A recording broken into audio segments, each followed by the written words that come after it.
If you want to make your documents look cleaner, more professional, and much easier to read, learning how to create and customize headings in Microsoft Word is a must. In this video, I'll show you a simple step-by-step method for turning regular text into headings, choosing the right heading level, and using Word's built-in styles to keep your document organized. And if this tutorial helps, make sure to hit like and subscribe for more quick Microsoft Word tips and tutorials. Let's jump right in. First, open your Microsoft Word document and find the text you want to turn into a heading. This could be a chapter title, a section name, a topic label, or any line of text that needs to stand out. Click and drag to highlight that text. Once it's selected, look at the top of Word and go to the Home tab. This is where you'll find the Styles gallery, which gives you quick formatting options for headings and body text. In the Styles section, you'll see options like Heading 1, Heading 2, Heading 3, and more.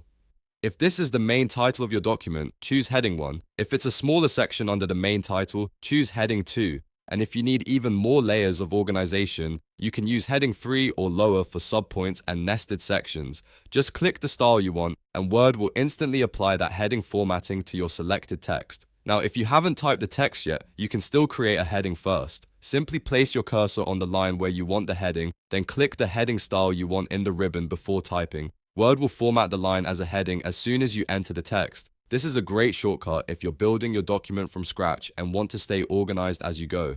One of the biggest benefits of using headings in Microsoft Word is consistency.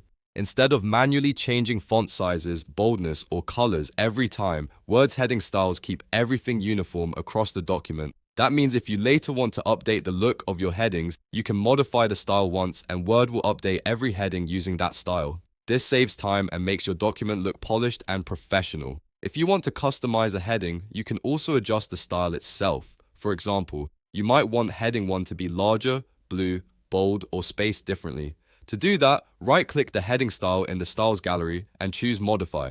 From there, you can change the font, size, color, alignment, and other formatting options. Once you save the style, every heading using that format will update automatically throughout your document.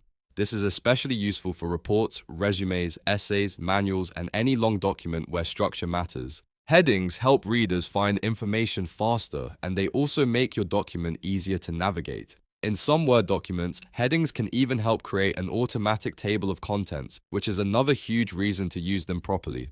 So let's quickly recap the process. First, select the text you want to turn into a heading. Then go to the Home tab and choose the correct heading level from the Styles gallery. If needed, type the text first and apply the style afterward. And if you want a unique look, modify the heading style so it matches your document perfectly. Once you understand this workflow, creating headings in Microsoft Word becomes fast, easy, and very powerful. If this video helped you, please give it a thumbs up, subscribe to the channel, and turn on notifications so you don't miss more Microsoft Word tutorials. Thanks for watching, and I'll see you in the next one.